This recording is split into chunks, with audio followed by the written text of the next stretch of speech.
Hello, everyone. Today we're going to be talking about what I would do if I had to start my pantry all over again. Now, just a snapshot of where we are currently in 2026 when I'm filming this. We are in the middle of a very, very inflationary period. It's been inflationary for a pretty long time.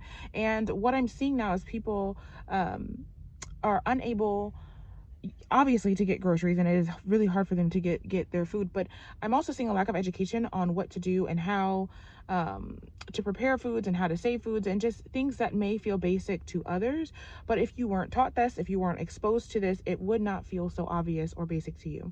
So today I'm going to talk about, if I had to start my pantry over again, here's what I would start with. Now, the one thing that I always preach on this channel is what is in your hand.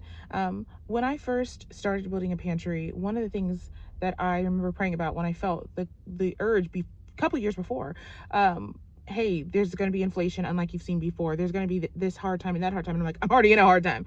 I don't have any money. I don't have any stuff. I live by myself. I don't, there's nothing I can do. I'm just going to drown. And I remember praying about it. And I went down to my mailbox and I pulled out, my mail, and I saw the flyers that I normally throw away. And for whatever reason, it stood out to me that day that there were grocery flyers, little advertisements that the grocery store will send you. And I looked and I realized, oh my God, like there's so many things on sale, but more than that, it was the fresh produce, the fresh food. And what my train of thought at the time was, well, I don't really need celery right now, so it's 30 cents. That's nice, but I don't have a recipe that I would use it in at the moment. But you will use it. And so what is in your hand? Do you have the 30 cents? 30 cents is not a lot to you at this time, even though I was very poor. You know how to freeze, how to freeze dry, or not freeze dry, you know how to dehydrate, you know how to powder things. Use it now. What is in your hand? And so there are resources all around you that God is willing to give you, and that it likely is you just didn't recognize. So when you ask for what you need, trust that you will get the resources, or be enlightened to the resources that is already around you. So that would be my first step. If you are starting a pantry all over again, notice what's around you. Pick up those papers. If they don't get mailed to you anymore, they've stopped a lot of that. You can go into the store still, and they'll have them right by the door. I don't really like digital things, but they do have them digitally if that works for you. Notice what's on sale. Go, what do I use?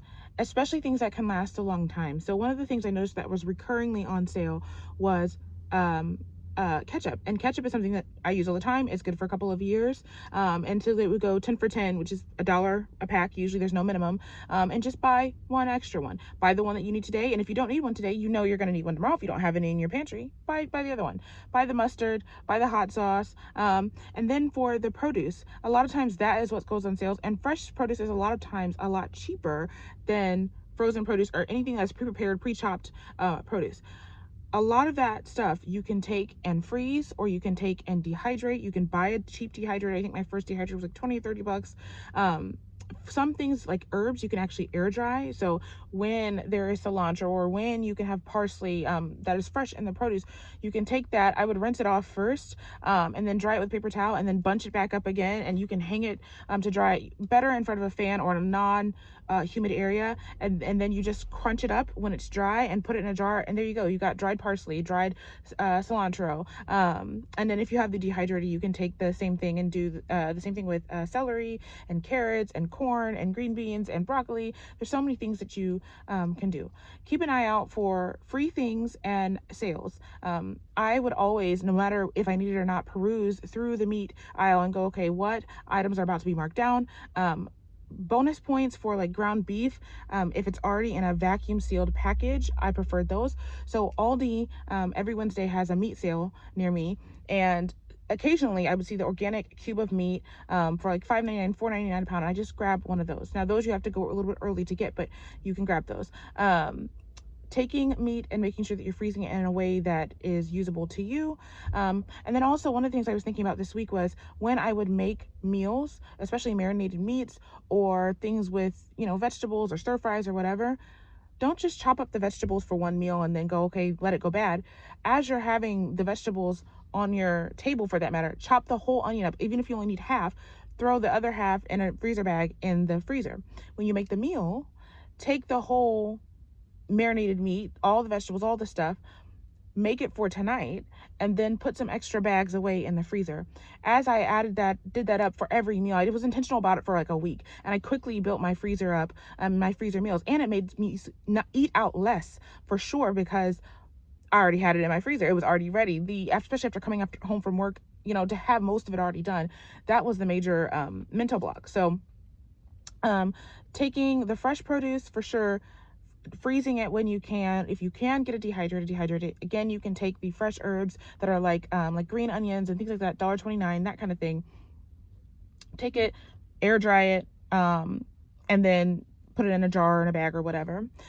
Things like green onions, you can chop the tops off, put it in some water, it'll regrow again. Same with lettuce, works the same way, especially when it's got the root or the stem. I believe cabbage does, but I haven't tried it with cabbage. I have tried it with lettuce though. And so what I would do is, to recap, I would start by first noticing what you already have. Notice what you start wanting to buy. Pay attention to the sales around you. Don't go, well, I don't need this right now, so I'm gonna pass on this. No. This is why you're building your pantry up. It's for, you're building the flow of abundance. Go ahead and buy it if you can spare the change to go buy it. But I would take that, I would buy one extra if that's what I could afford. If I could afford more, I'd get more. And then I would just be smart about what you're buying, be intentional about what you're getting, because a lot of the people that I see around, I see them getting a whole bunch of junk, and you're spending like $100 on something that is essentially 2 meals, when you could be preparing the stuff yourself. Until next time.